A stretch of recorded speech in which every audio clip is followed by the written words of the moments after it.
On dit qu'une mère peut pardonner presque tout, mais cette nuit-là, devant une porte d'appartement fermée trop vite, Claudiane Morel comprit qu'il existe une douleur que même l'amour maternel ne peut pas avaler. Elle n'avait pas été insultée à voix haute, elle n'avait pas été frappée, elle n'avait pas été jetée dans la rue par la force. Non. Ce qui la détruisit fut pire encore. On l'avait regardée comme une charge inutile, une vieille femme encombrante, un reste du passé qu'il fallait éloigner avant qu'il ne dérange une vie bien rangée. La pluie tombait sur Lyon avec une froideur de pierre. Dans le hall élégant d'un immeuble récent, au 12e étage d'une résidence où chaque porte semblait plus chère qu'une maison de village, Claudiane tenait une vieille valise marron dont la poignée craquait sous ses doigts. Son manteau de laine sombre sentait l'humidité, ses chaussures étaient couvertes de traces de voyage, et sa toux revenait par vagues, sèche, profonde, épuisante. Elle avait quitté son petit village près de Beaune sans prévenir personne, convaincue qu'un fils n'avait pas besoin d'annonce officielle pour accueillir sa mère malade. Elle s'était trompée. En face d'elle, l'appartement d'Éloi Vernet brillait d'une lumière douce, presque dorée. Derrière la porte entr'ouverte, elle apercevait un salon moderne, un parquet clair, des meubles choisis avec goût, des cadres abstraits au mur, une cuisine ouverte où rien ne dépassait. Tout respirait la réussite, l'ordre, le confort. Tout ce qu'elle avait rêvé pour lui. Tout ce qu'elle avait voulu lui offrir un jour, même si elle avait toujours vécu comme une femme pauvre pour lui apprendre la dignité du travail. Mais cette réussite n'avait pas rendu son fils plus tendre. Elle l'avait éloigné. Claudiane n'était venue qu'avec quelques vêtements pliés dans sa valise, une boîte de pastilles contre la toux, un châle ancien et un petit carnet qu'elle gardait depuis des années. Elle n'avait pas demandé d'argent. Elle n'avait pas demandé qu'on bouleverse la maison. Elle voulait seulement rester 2 ou 3 nuits, le temps que la fièvre baisse, le temps que son souffle se calme, le temps de se sentir moins seule dans son vieux logement de Bourgogne où les murs semblaient se rapprocher quand la maladie l'empêchait de dormir.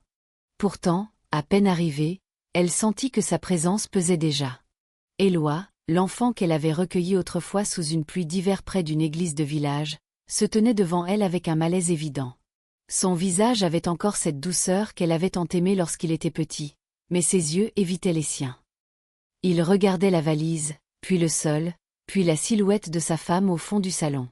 Solène, élégante, parfaitement coiffée, les bras croisés, observait la vieille femme comme on observe une tache sur une nappe blanche. Claudiane comprit avant même qu'on lui donne une raison. Dans cette maison, elle n'était pas attendue. Pire encore, elle n'était pas désirée. La vieille femme essaya de garder sa dignité. Elle sourit avec la même douceur qu'autrefois, celle qu'elle avait toujours offerte à Éloi quand il rentrait de l'école avec les genoux écorchés, quand il tremblait de fièvre, quand il échouait puis recommençait, quand il jurait qu'un jour il deviendrait quelqu'un pour la rendre fière. Elle se souvenait de tout. Lui semblait avoir oublié l'essentiel. Chaque seconde dans ce salon devenait plus lourde. Personne ne lui proposa de s'asseoir vraiment. Personne ne lui demanda si elle avait mangé. Personne ne remarqua que ses doigts tremblaient, que son front était pâle, que son souffle se brisait derrière chaque inspiration. L'appartement était chauffé, luxueux, silencieux, mais Claudiane n'y trouva aucune chaleur. Elle regarda le canapé gris où elle aurait pu dormir sans déranger personne. Elle regarda le couloir qui menait aux chambres. Elle regarda la table basse où 2 verres propres attendaient, inutilisés. Un simple verre d'eau aurait suffi à sauver un reste d'illusion. Mais même cela ne vint pas. Alors la vérité commença à s'installer dans son cœur, lentement, comme un froid qui entre sous une porte mal fermée. Elle n'était plus la mère qui avait veillé des nuits entières sur Éloi. Elle n'était plus celle qui avait réparé ses cahiers, vendu des confitures au marché, repris des ourlets jusqu'à minuit, économisé sur ses propres repas pour payer ses livres, ses trajets, ses frais d'inscription. Elle n'était plus la femme qu'il avait choisie quand personne ne le cherchait. Elle était devenue la vieille dame gênante qu'on préfère renvoyer avant que les voisins ne la voient trop longtemps. La grossesse de Solène fut utilisée comme excuse. La fatigue d'Éloi aussi. Le travail du lendemain, le manque de place, l'air pollué de la ville, le bruit, la santé fragile de Claudiane, tout devint soudain prétexte à l'éloigner.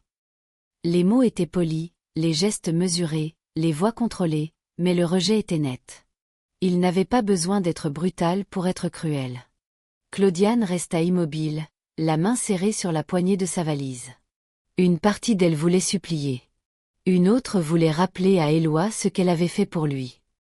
Elle aurait pu lui raconter cette nuit lointaine où elle l'avait trouvé presque inconscient près du porche d'une petite église, trempé, abandonné, sans nom, sans famille, sans avenir.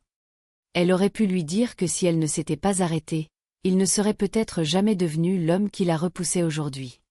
Mais elle ne dit rien. Parce qu'une mère qui doit rappeler son amour à son enfant sait déjà qu'elle a perdu quelque chose. Dans le silence qui suivit, Claudiane sentit 20 ans de sacrifice se fissurer en elle. Elle revit l'enfant minuscule qu'elle avait porté contre son manteau trempé. Elle revit ses premières nuits de fièvre, ses cauchemars, ses petites mains agrippées à sa robe. Elle revit les matins d'école, les bols de soupe, les cahiers recouverts, les chaussures trop petites qu'elle remplaçait en silence, les examens, les départs, les réussites. Tout cela avait existé. Tout cela avait été vrai.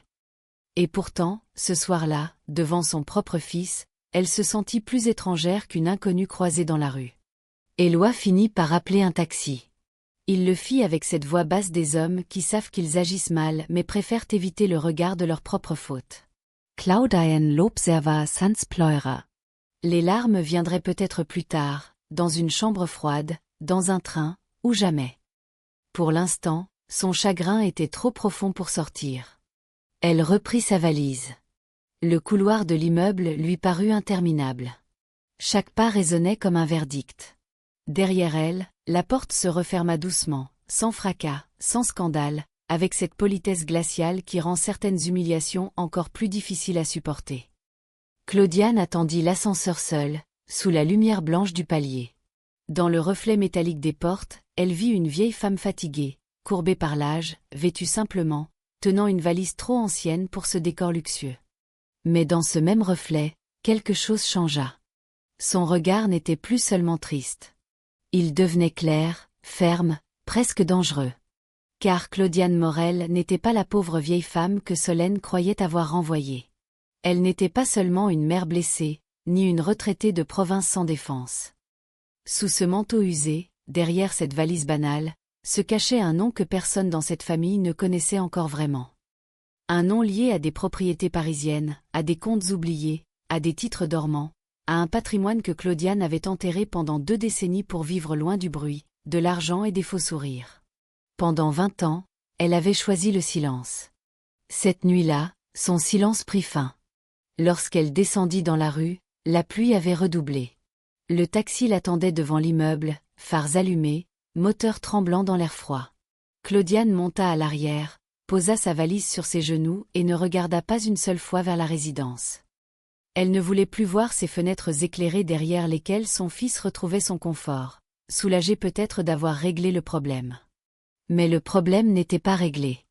Il venait seulement de commencer. Dans la poche intérieure de son manteau, Claudiane sentit le petit carnet qu'elle portait toujours contre elle. À l'intérieur se trouvaient des noms, des adresses, des numéros anciens, des traces d'une vie que tout le monde croyait morte. Parmi ses contacts, un notaire discret de Paris, un ancien gestionnaire fidèle, une avocate spécialisée en patrimoine, et une identité légale que Claudiane n'avait plus utilisée depuis des années, Eliane de Kervadec. Solène avait cru chasser une vieille femme pauvre. Éloi avait cru renvoyer sa mère sans conséquence. Ni l'un ni l'autre ne savait que cette nuit de rejet allait réveiller une vérité capable de leur faire perdre bien plus qu'une réputation. Leur appartement, leur projet, leur confort, leur image parfaite, tout reposait sur une illusion. Croire que Claudiane n'avait plus rien. Au fond du taxi, elle ferma les yeux. Sa toux la secoua encore, mais son visage resta calme. Elle venait de perdre la dernière tendresse qu'elle gardait pour son fils. À la place naissait une résolution froide, non pas de vengeance, mais de justice. Et quand une femme qui a tout donné décide enfin de reprendre ce qui lui appartient, ceux qui l'ont méprisée découvrent souvent trop tard que la personne la plus silencieuse de la pièce était aussi la plus puissante. Bien avant cette nuit froide à Lyon, Claudiane Morel n'était pas cette vieille femme effacée que tout le monde croyait connaître. Son passé n'avait rien de modeste, rien de fragile, rien de silencieux.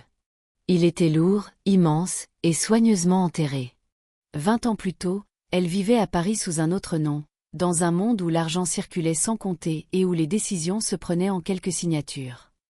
Elle était l'épouse d'un homme puissant du secteur immobilier, un bâtisseur respecté dont les projets redessinaient des quartiers entiers.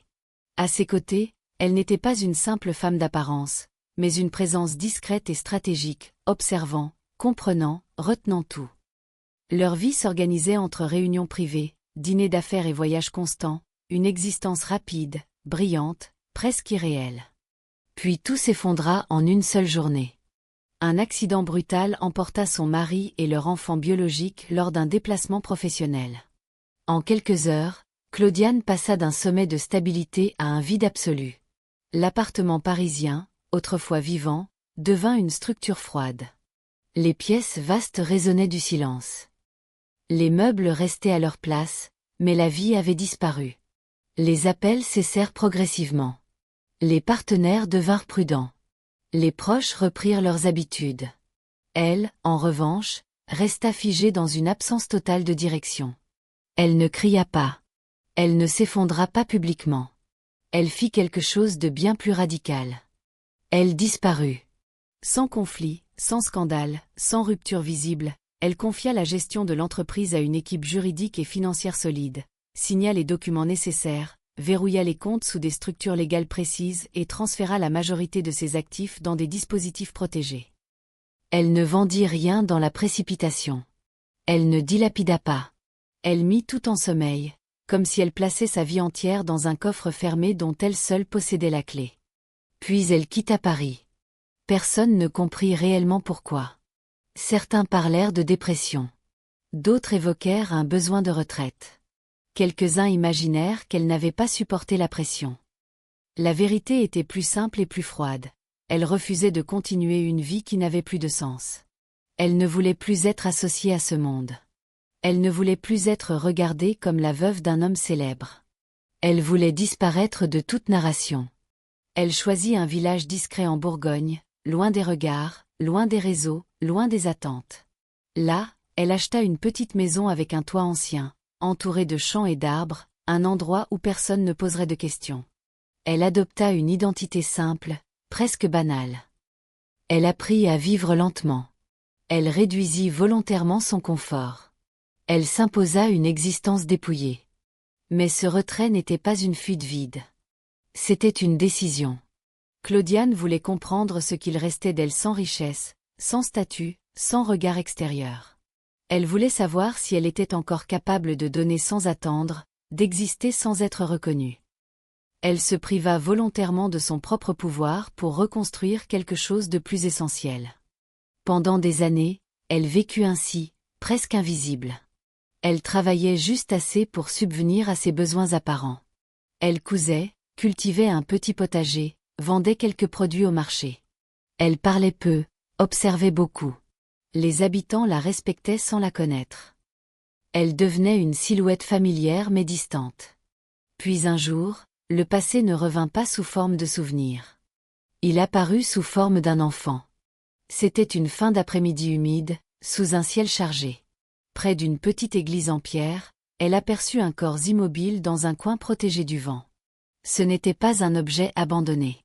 C'était un garçon, très jeune, trop fragile pour être seul, trempé, affaibli, presque sans réaction. Personne autour. Aucun signe de famille. Aucun indice. Seulement ce corps minuscule posé là, comme si le monde avait décidé de l'oublier. Claudiane ne réfléchit pas longtemps. Elle agit. Elle le transporta, le fit soigner, resta à ses côtés. Les jours suivants confirmèrent ce qu'elle pressentait. Personne ne viendrait le chercher. Aucun signalement clair. Aucun adulte pour réclamer cet enfant. Rien. Il était seul, complètement seul. C'est à ce moment précis que quelque chose en elle se remit en mouvement. Elle n'avait pas prévu de redevenir mère. Elle n'avait pas cherché à remplacer ce qu'elle avait perdu. Mais face à cet enfant, une évidence s'imposa. Elle pouvait encore sauver une vie. Elle lança les démarches. L'administration fut lente, rigoureuse, parfois intrusive. Mais Claudiane savait comment naviguer dans ce type de processus. Elle présenta une situation stable, contrôlée, crédible. Elle ne révéla pas tout. Elle montra juste assez. Et finalement, elle obtint ce qu'elle voulait, la responsabilité légale de cet enfant. Elle le nomma Éloi. Ce nom n'était pas choisi au hasard. Il symbolisait pour elle une seconde chance, une reconstruction, une continuité. Elle ne chercha pas à effacer son passé, mais à créer un avenir. Elle décida dès le départ d'une règle simple. Cet enfant grandirait dans la simplicité, dans l'effort, dans une réalité où rien n'est donné sans valeur. Elle ne toucha pas à sa fortune. Pas une seule fois. Malgré les comptes disponibles, malgré les propriétés en sommeil, malgré les intérêts accumulés, elle continua de vivre comme une femme modeste. Elle voulait qu'Éloi comprenne le prix des choses. Elle voulait qu'il développe une force intérieure indépendante de l'argent. Elle pensait que l'amour et la rigueur suffiraient à lui donner ce qu'il fallait pour devenir un homme droit. Elle se trompait sur un point essentiel. L'absence de vérité crée un vide. Pendant toutes ces années, Éloi ne vit qu'une partie de la réalité. Il vit une mère courageuse, mais pauvre. Il vit des sacrifices, mais sans comprendre leur origine réelle. Il vit des limites, mais pas le choix derrière ces limites. Il ne sut jamais qu'à quelques signatures près, sa vie aurait pu être radicalement différente. Claudiane pensait le protéger en cachant sa richesse. En réalité, elle le laissait grandir sans connaître toute l'histoire. Et ce manque de vérité, lentement, invisiblement, construisit en lui une perception déformée. Une perception où l'effort était une contrainte, où le manque devenait une injustice, où la mère n'était plus une protectrice mais une femme qui refusait d'offrir plus. Lorsqu'Éloi quitta la maison pour ses études, Claudiane continua de l'aider en silence. Chaque paiement passait par des circuits discrets. Chaque dépense était assurée, mais jamais de manière visible. Elle maintenait l'illusion de la difficulté, persuadée que cela le rendrait plus solide. Elle ne voyait pas encore que cela nourrissait autre chose. Une frustration. Un doute. Une distance. Et cette distance, avec les années, deviendrait un fossé. Car lorsqu'Éloi entra dans le monde urbain, lorsqu'il rencontra des personnes comme Solène, lorsqu'il découvrit une vie où l'argent était un signe de réussite immédiate, tout ce qu'il avait vécu avec Claudiane commença à lui paraître insuffisant. Il ne comprenait pas pourquoi sa mère n'avait jamais cherché à améliorer leur situation. Il ne comprenait pas pourquoi elle refusait certaines facilités. Il ne comprenait pas que tout cela était un choix. Et ce qu'on ne comprend pas, on finit souvent par le juger. Des années plus tard, devant la porte de son appartement à Lyon, ce jugement était devenu définitif. Dans son esprit, Claudiane n'était plus une femme forte. Elle était devenue une vieille mère dépendante, incapable de s'adapter, incapable de suivre son évolution. Il ignorait complètement que la réalité était inversée. Que celle qu'il rejetait avait construit bien plus que ce qu'il possédait. Que celle qu'il pensait faible avait volontairement renoncé à un pouvoir immense. Et surtout, que celle qu'il venait de renvoyer dans la nuit n'avait jamais cessé d'être la seule personne à avoir choisi de le sauver. Dans la chambre d'un petit hôtel où elle passa cette première nuit après son départ, Claudiane ouvrit enfin son carnet. Les pages jaunies contenaient des noms oubliés, des numéros inactifs depuis des années, des annotations précises sur des biens, des comptes, des partenaires. Tout ce qu'elle avait laissé derrière elle était encore là, intact, prêt à être réactivé. Elle tourna lentement les pages. Chaque ligne était une preuve. Chaque nom était une porte. Chaque chiffre était une possibilité. Pendant 20 ans, elle avait laissé ce monde en pause. Maintenant, elle n'avait plus de raison de le fuir. Ce qu'Éloi avait brisé cette nuit-là n'était pas seulement un lien affectif. Il avait réveillé une femme que personne, dans son entourage actuel, n'était prêt à affronter. Et à partir de cet instant, l'histoire ne serait plus celle d'une mère qui donne, mais celle d'une femme qui reprend. Le lendemain de cette nuit dans le petit hôtel anonyme aux murs pâles, Claudiane Morel ne dormit presque pas. Ce n'était pas la douleur physique qui l'empêchait de fermer les yeux, ni même la fatigue accumulée du voyage. C'était autre chose, plus profond, plus tranchant. Une sensation étrange, comme si les années qu'elle avait construites une à une venaient de se fissurer d'un seul coup. Mais au lieu de s'effondrer, elle fit ce qu'elle avait toujours fait face au chaos. Elle se replongea dans les faits. Elle se redressa lentement sur le lit étroit, ouvrit son carnet, et pour la première fois depuis longtemps, laissa les souvenirs remonter sans les repousser. Non pas pour pleurer, mais pour comprendre où tout avait commencé à basculer. Tout avait pourtant été clair, solide, presque irréprochable. Quand Éloi était entré dans sa vie, il n'était rien pour personne. Un enfant sans nom, sans repère, sans avenir. Elle l'avait recueilli sans hésitation, sans calcul, sans garantie. Elle ne l'avait pas choisi parce qu'il était exceptionnel, mais parce qu'il était seul. Et à partir de cet instant, elle avait fait de lui le centre de sa vie, sans jamais le dire, sans jamais le montrer de façon démonstrative. Elle ne lui avait pas offert le luxe. Elle lui avait offert une structure. Chaque matin avait un rythme. Chaque repas une importance. Chaque geste une raison. Elle lui avait appris à réparer avant de remplacer, à comprendre avant de demander, à observer avant de juger. Elle ne l'avait jamais élevé dans la facilité, mais dans une forme de discipline douce, constante, presque invisible. Elle travaillait sans se plaindre. Il grandissait sans poser trop de questions. Pendant longtemps, cela avait suffi. À l'école, Éloi n'était pas le plus riche, ni le mieux habillé, mais il était appliqué, sérieux, respecté.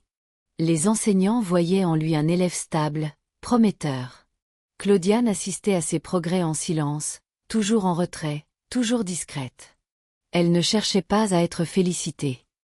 Elle observait, ajustait, corrigeait. Quand il tombait malade, elle veillait. Quand il échouait, elle recommençait avec lui. Quand il doutait, elle restait.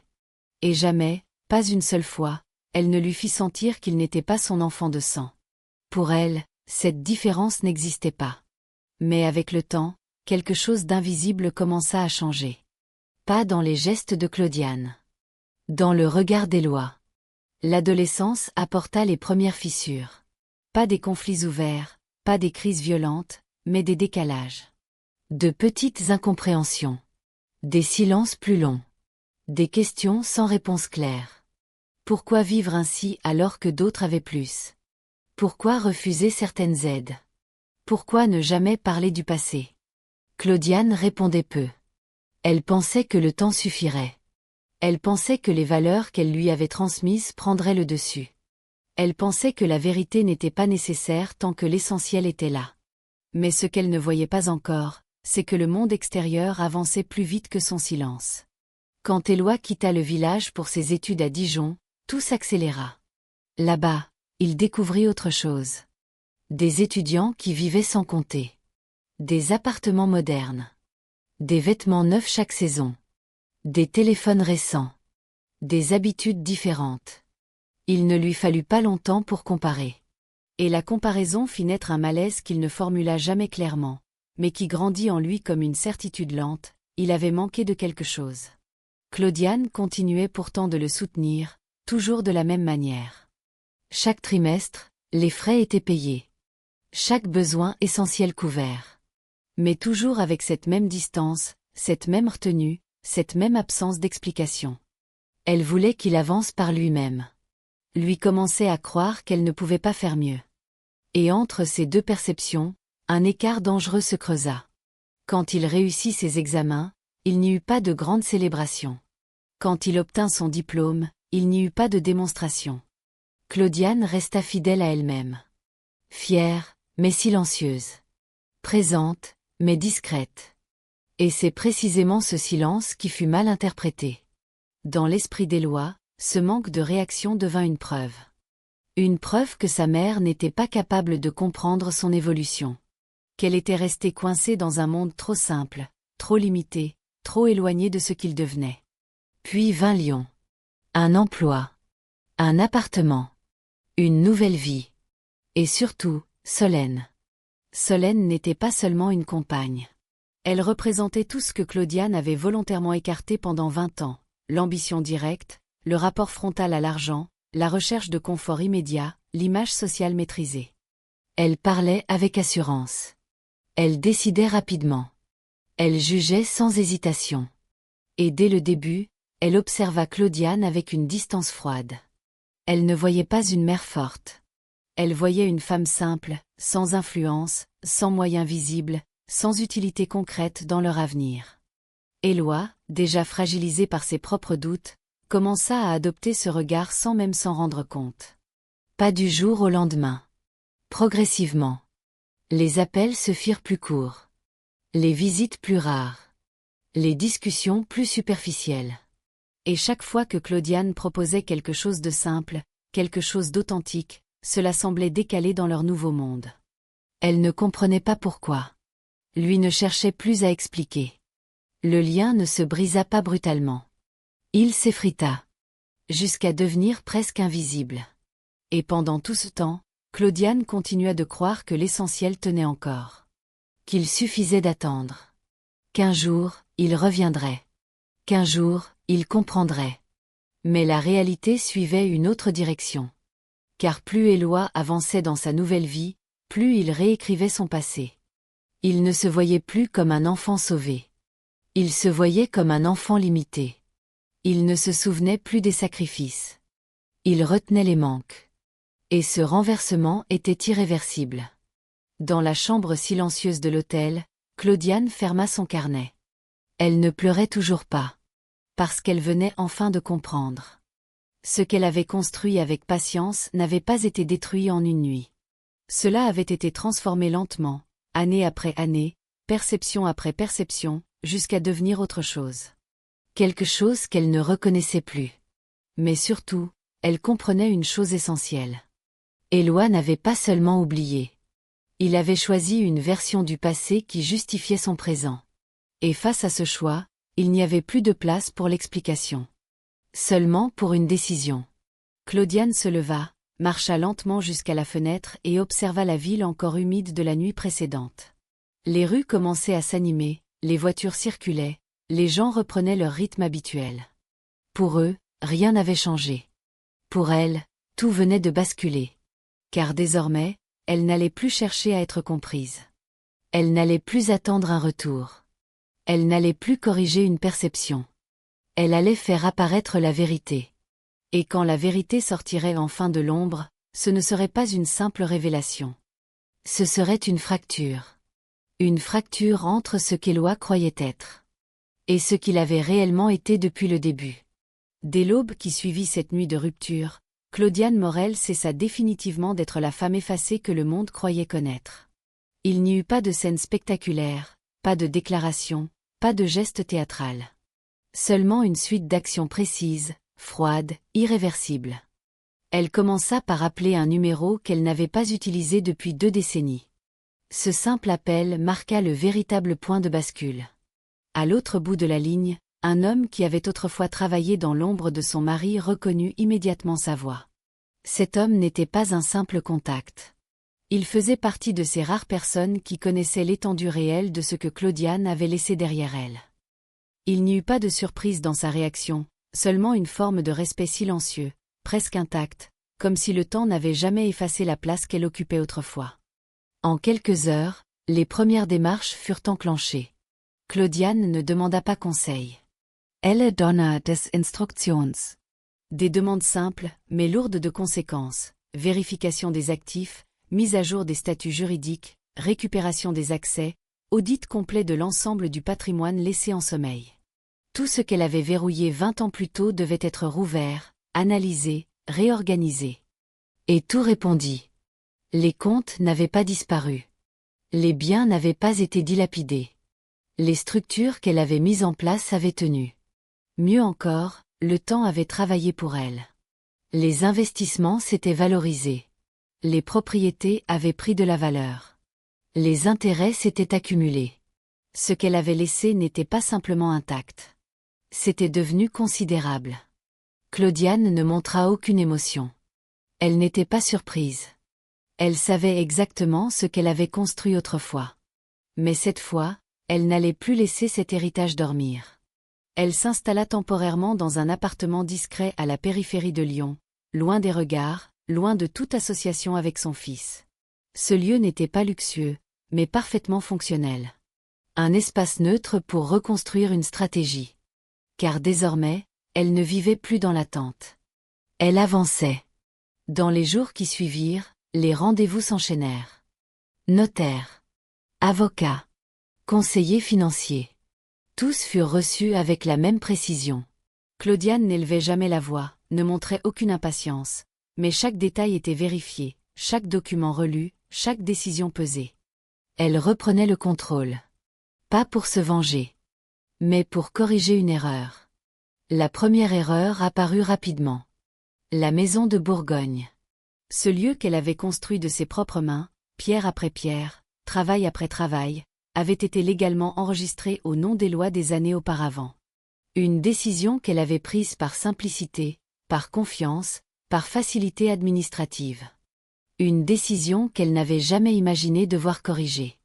Mais les informations remontées par ses contacts furent sans ambiguïté. Des démarches avaient été engagées.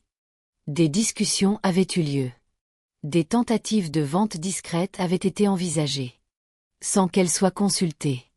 Sans qu'elle soit informée. Sans même qu'on prenne la peine de lui demander son accord. Ce constat ne provoqua pas de colère visible. Mais quelque chose changea définitivement. Jusqu'à présent, Claudiane pouvait encore interpréter le comportement d'Éloi comme une faiblesse, une influence extérieure, une incompréhension. Mais cette initiative révélait autre chose. Une volonté. Une décision consciente. Un passage à l'acte. Il ne s'agissait plus d'un fils distant. Il s'agissait d'un homme prêt à disposer de ce qui ne lui appartenait pas réellement. À partir de cet instant, Claudiane cessa de raisonner en mère. Elle raisonna en propriétaire. Et la réponse fut immédiate. Les procédures juridiques furent lancées sans délai. Vérification des actes, contestation des droits, requalification des transferts, mise sous protection des biens. Tout fut fait dans le cadre strict de la loi, sans bruit, sans confrontation directe. Mais avec une efficacité redoutable. Parallèlement, Claudiane enclencha une seconde série de décisions. Elle n'allait pas seulement récupérer. Elle allait reconstruire. En moins d'un mois, elle acquit plusieurs biens immobiliers sous une identité qu'elle n'avait plus utilisée depuis longtemps. Un nom qui n'évoquait rien pour son entourage actuel, mais qui portait encore du poids dans certains cercles. Éliane de Kervadec. Sous cette identité, elle réapparut dans le monde des investisseurs. Pas comme une débutante. Comme une présence déjà connue. Les premiers interlocuteurs furent surpris. Puis prudents. Puis respectueux. Car les chiffres parlaient d'eux-mêmes. Les transactions s'enchaînèrent avec une fluidité impressionnante. Appartements, parts de projets, investissements stratégiques. Claudiane choisissait avec précision, refusait sans hésitation, validait sans émotion. Elle ne cherchait pas à briller. Elle cherchait à s'imposer. Et elle y parvenait. En parallèle, elle s'installa dans une propriété plus isolée, à l'écart de la ville. Une maison spacieuse, calme, entourée de verdure, protégée des regards. Un lieu qui ne ressemblait en rien à son ancienne vie, mais qui lui offrait ce qu'elle recherchait désormais, le contrôle et la distance. Autour d'elle, une petite équipe se forma. Un assistant de confiance. Une employée discrète. Un conseiller juridique. Aucun d'eux ne posait de questions inutiles. Tous comprenaient qu'il travaillait pour une femme qui savait exactement ce qu'elle faisait. Pendant ce temps, Éloi continuait sa vie sans percevoir l'ampleur du changement. Il pensait probablement que sa mère s'était simplement éloignée. Qu'elle avait été blessée. Qu'elle reviendrait. Il ne savait pas qu'elle avait déjà franchi un point de non-retour. Car Claudiane ne cherchait plus à revenir. Elle préparait une confrontation indirecte. Pas une dispute. Pas un affrontement. Une démonstration. Elle attendait le bon moment. Et ce moment arriva plus vite que prévu. Lors d'un événement immobilier à Lyon, réservé aux investisseurs et aux profils à fort potentiel, son nom apparut sur la liste des invités principaux. Une présence discrète mais suffisamment notable pour attirer l'attention des professionnels du secteur. Ce même secteur où travaillait Solène. Ce soir-là, les rôles allaient s'inverser. Sans éclat. Sans annonce. Mais de manière irréversible. Car quand une femme que l'on a méprisée revient non pas pour demander, mais pour acheter, non pas pour être acceptée, mais pour décider, ceux qui l'ont rejetée découvrent une vérité qu'ils n'avaient jamais envisagée. Et dans cette vérité, il n'y a plus de place pour les excuses. Seulement pour les conséquences. Le soir de l'événement immobilier à Lyon ne ressemblait à aucun autre pour Claudiane. Tout y était calculé, mesuré, silencieux. Elle n'était pas venue pour être vue, ni pour impressionner. Elle était venue pour apparaître au moment exact où sa présence deviendrait impossible à ignorer. La salle était remplie d'investisseurs, de cadres, de conseillers, tous animés par la même logique, évaluer, négocier, anticiper. Dans cet univers précis, la valeur d'une personne ne se mesurait pas à son histoire, mais à ce qu'elle représentait financièrement. Et ce soir-là, Claudiane ne représentait plus une mère oubliée. Elle représentait une puissance. Elle entra sans précipitation. Rien dans son apparence ne trahissait une volonté de dominer. Une tenue sobre, une démarche calme, un regard stable. Mais quelque chose dans son attitude créait un silence discret autour d'elle. Ceux qui savaient observer reconnaissaient immédiatement ce type de présence. Quelqu'un qui n'a rien à prouver parce qu'il contrôle déjà la situation. Très vite, son nom circula. Eliane de Kervadec. Certains visages changèrent d'expression. D'autres se fermèrent. D'autres encore cherchèrent à vérifier l'information. Mais il ne fallut que quelques minutes pour que la certitude s'impose. Elle n'était pas une invitée ordinaire. Elle était une décision à elle seule. Pendant ce temps, à quelques mètres de là, Solène poursuivait son rôle sans encore comprendre ce qui se préparait. Elle présentait des projets, exposait des chiffres, attirait l'attention comme elle avait appris à le faire. Elle évoluait dans cet environnement avec aisance, persuadée de maîtriser les codes. Puis elle la vit. Au début, elle ne reconnut pas immédiatement Claudiane. La transformation était subtile, mais réelle. Ce n'était pas une question de vêtements ou de posture. C'était une question de regard. Celui qu'elle avait vu autrefois, fatigué, discret, presque effacé, avait disparu. À sa place, il y avait une stabilité froide, une assurance qui ne demandait aucune validation. La reconnaissance fut lente. Puis brutale. En quelques secondes, Solène comprit. Mais il était déjà trop tard pour ajuster son comportement. Car dans ce type d'environnement, les rôles ne se négocient pas à la dernière minute. Ils se lisent immédiatement. Et ce que Solène venait de percevoir, tous les autres allaient le confirmer. Les interactions s'enchaînèrent. Des responsables vinrent saluer Claudiane.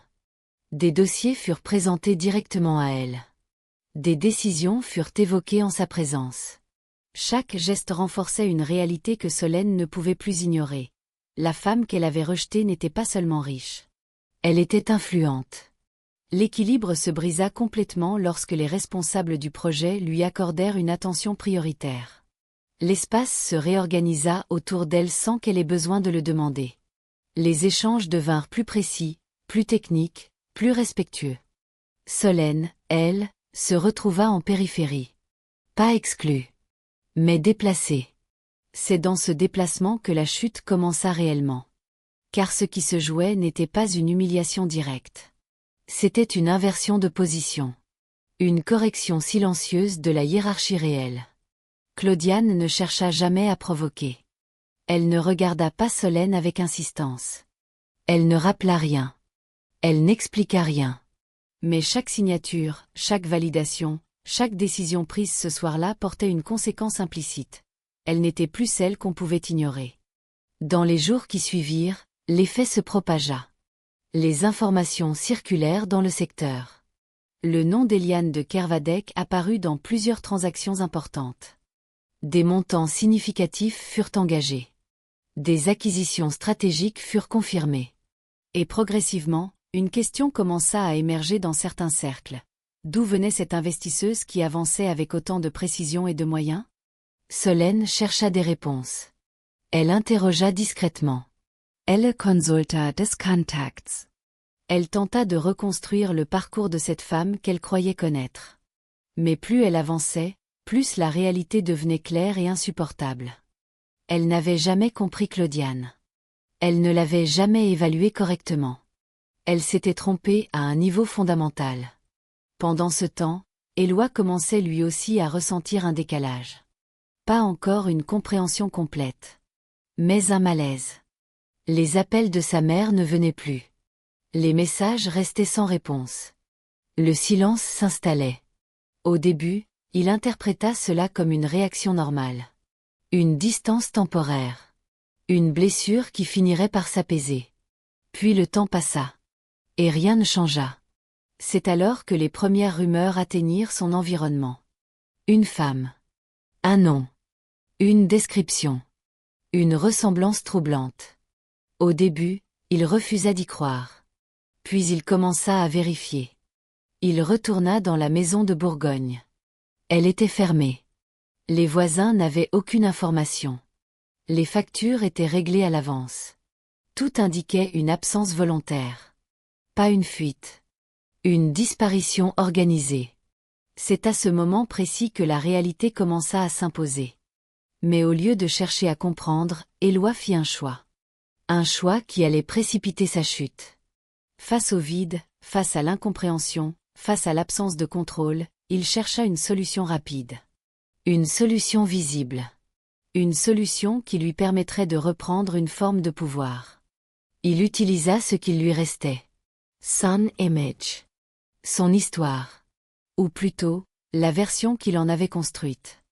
En quelques jours, il transforma son récit. Il se présenta comme une victime. Un enfant abandonné. Un homme laissé sans soutien.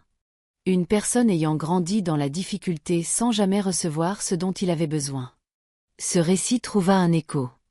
Les réactions furent rapides. L'empathie se déclencha. Les soutiens apparurent. Les dons commencèrent à arriver.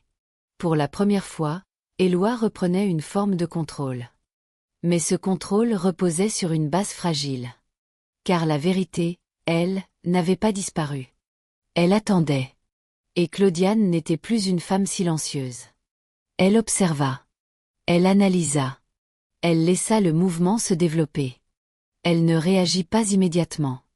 Parce qu'elle savait que la chute est toujours plus complète lorsqu'elle vient après une montée artificielle. Lorsque les éléments furent réunis, elle agit. Sans émotion. Sans colère. Mais avec une précision totale. Les documents furent publiés. Les preuves furent exposées. Les faits furent alignés. Adoption. Frais médicaux. Financement des Études. Historique complet. Tout était là. Vérifiable. Indiscutable. En quelques heures, la perception bascula. Ceux qui soutenaient commencèrent à douter. Ceux qui doutaient commencèrent à comprendre. Et ceux qui comprenaient commencèrent à juger. Le récit d'Éloi s'effondra. Pas lentement. Brutalement. Ce qui devait le sauver devint ce qui le condamna. Et dans ce retournement, il n'y avait plus d'ambiguïté. Claudiane ne reprenait pas seulement sa place. Elle rétablissait la réalité. Mais cette correction n'était pas la fin. Car une fois la vérité exposée, il restait une étape. La plus décisive. Celle où les conséquences ne sont plus sociales. Mais irréversibles. Quand la vérité éclata, elle ne fit pas simplement vaciller l'image d'Éloi. Elle redessina entièrement sa réalité. En quelques jours, tout ce qu'il avait construit sur une narration fragile s'effondra sous le poids des preuves. Les regards changèrent. Les soutiens se retirèrent. Les silences autour de lui devinrent plus lourds que les critiques. Mais Claudiane ne s'arrêta pas à cette correction publique. Car pour elle, il ne s'agissait pas seulement d'honneur. Il s'agissait de responsabilité.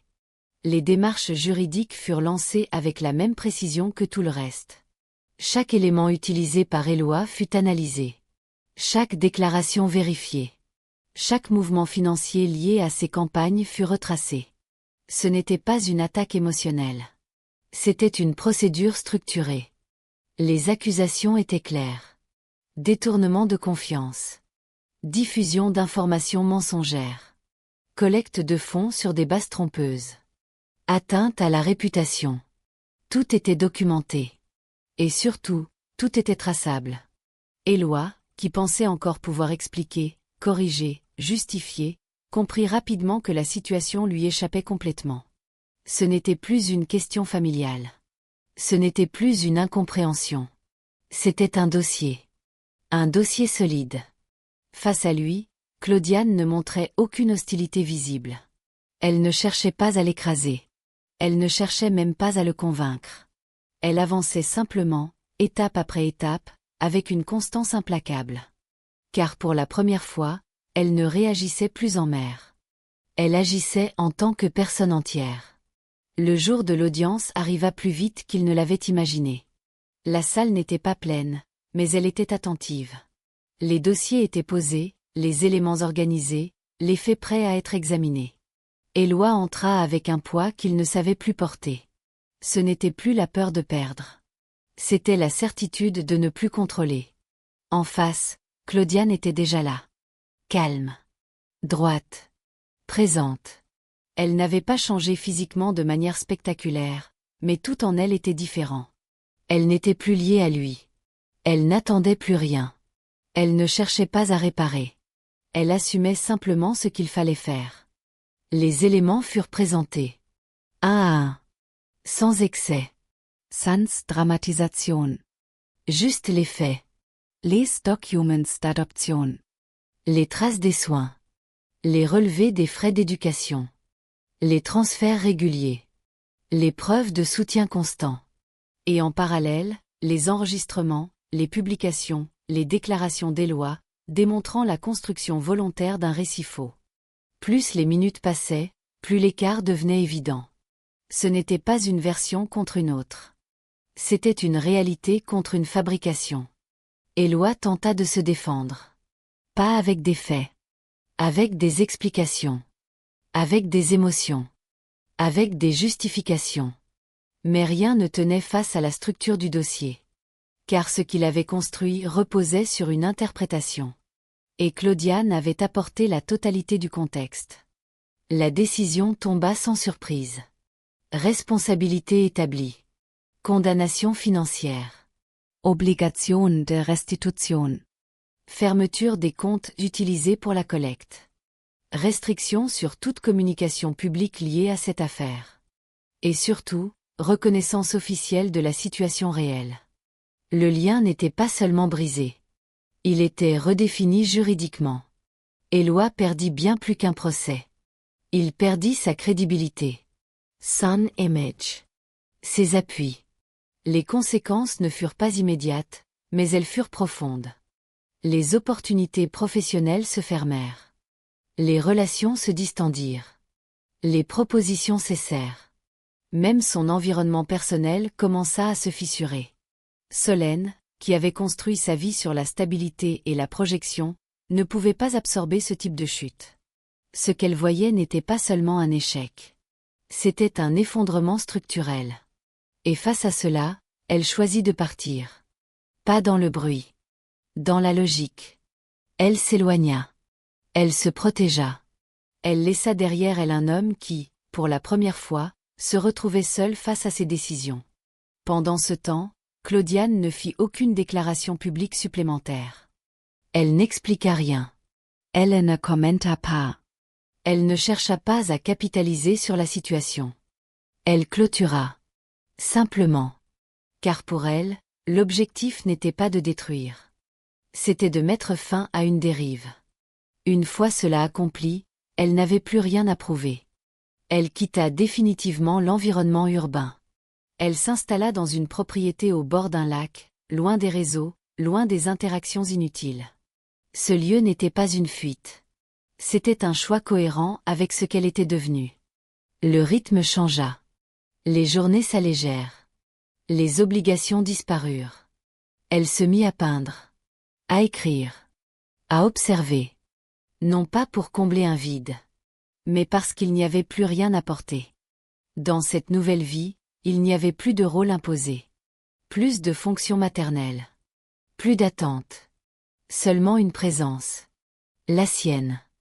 Les souvenirs ne disparurent pas. Mais ils cessèrent de définir ses actions. Elle n'effaça pas Éloi. Elle le laissa là où il s'était placé lui-même. Hors de sa trajectoire. Avec le temps, le bruit autour de l'affaire diminua. Les discussions s'éteignirent. Les jugements se dissipèrent. Mais une chose resta. Une leçon. Invisible, mais précise. L'amour peut construire. Mais il ne peut pas survivre à une déformation volontaire de la vérité. Et lorsqu'il est utilisé comme un outil, comme un levier, comme une justification, il cesse d'être un lien. Il devient une rupture. Claudiane n'attendit jamais des excuses. Elle n'espéra jamais un retour. Elle n'imagina jamais une réconciliation. Parce qu'elle avait compris quelque chose de plus important. Certains liens ne se réparent pas. Ils se terminent. Et dans cette fin, il n'y avait ni haine, ni vengeance. Seulement une décision. Continuer. Seule. Mais enfin libre.